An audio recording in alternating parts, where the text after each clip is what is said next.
watching me on YouTube. I don't know the areas here, but I'll tell you about the areas in Birmingham. Sparkbrook, Sparkhill, everybody wants to become a gangster. Every single youngster wants to be a gangster. Because they see these bloodsuckers who are driving their £50,000 cars, who haven't worked a day in their life, who have sucked the blood of other innocent people by pushing drugs. And they see these people and they say, yeah, that's what I want to be. You know, bad man walk, bad man talk, carry a peace. What kind of people are these really? What kind of people do you imitate? People who will break up families because they're number one. They will push drugs. They will leave children who are yatim. And this is no exaggeration. Have you ever seen a man who's on crack? His son's a yatim because he has no impact in the life of a child. Look at all those parents who spend their life and they have lofty aspiration for their child, and that child becomes a crackhead. Why? Because some punk out there wants to push drugs so he can have his big car. And these are the role models that our children have. These are not men by Allah. Men by Allah is what the Prophet ﷺ defined as a man. He was speaking to the Sahaba and he asked them, who is the strongest? And the Sahaba said, it's him who can overpower him. It's him who can overpower him. The Prophet ﷺ said, it's not them. It's that man that when he becomes angry, he can control his anger. Because it's easier to punch out somebody's life than to forgive that person. In a Mori poll done, a large percentage of young Muslims said the Imam is totally clueless about our society. And that's what we want to turn around tonight, inshallah.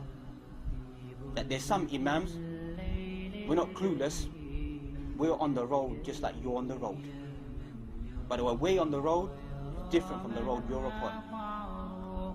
Has it not become, unfortunately, a common trend that Muslim youth, they drink alcohol, whatever the names may be, whiskey, brandy, rum, vodka, beers, ale, whatever it may be. Common practice that Muslims get drunk, get legless, can't find their way home, abuse other Muslims while they're making their way home. At least some people, when they used to drink in secrecy, drink in the privacy of their own homes. But now we find that people out in the open, behaving like disbelievers. But then some Muslims may say, well, you know, I don't drink alcohol. I take some mild substances. I smoke drugs. Tell me in the Quran, where Allah said in the Quran that cocaine, crack, smack, weed, skunk, marijuana, spliff, reefer, dope, white lady, coke, smoke, brown, Charlie, whatever name you want. People say to me, give it to me from the Quran and I'll give it up today in my life. Man taking heroin, lying on the floor like a dog, addicted to heroin, lying on the floor, picking up cigarette butts, chewing them because he's become a staghead. That's how low our community's fallen down.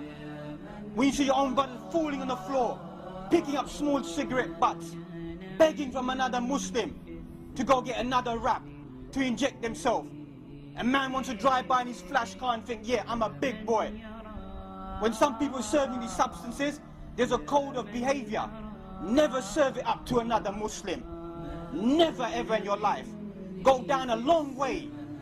Go down a long way, but never ever get your own blood addicted to it. We've crossed over the rules. We've crossed over the boundary. Some of us, we think we're gangsters. Read about the gangster world. Read about the Gambini family, the Don Corleones that you want to be. Forget about Tony Montana, the Cuban drug dealer who came over. The real drug dealers, you read about the cartel. Man would never serve drugs in his life.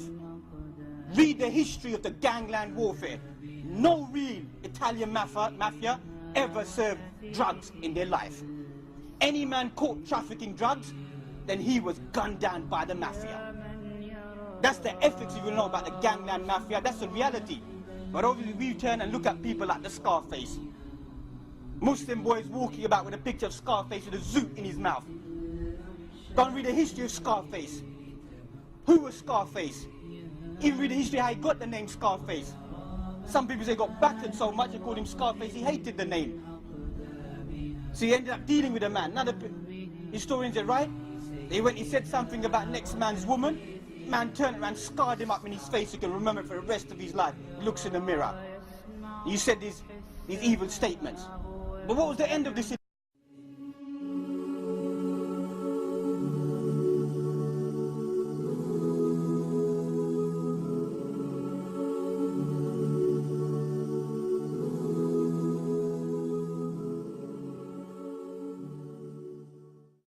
The Quran says, you are busy piling up, calculating, developing your careers, your money, your occupation, your wealth, until you visit the graves. Think about it. When was the last time that you went to a funeral? Was it your mother?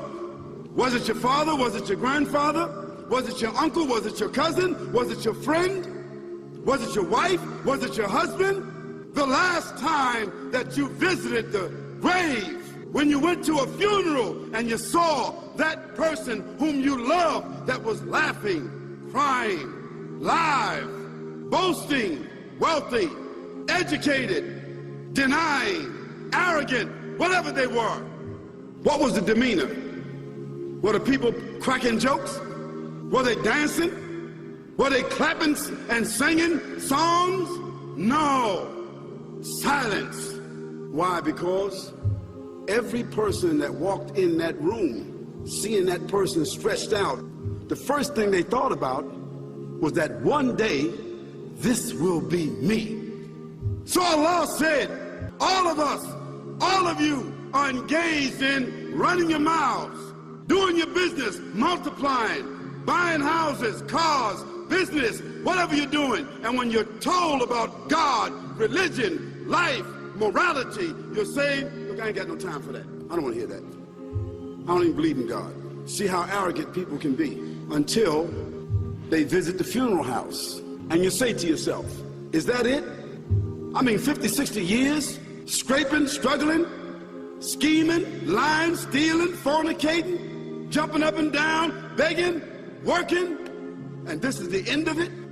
So it really means that after all this time, and the people walk away from that grave,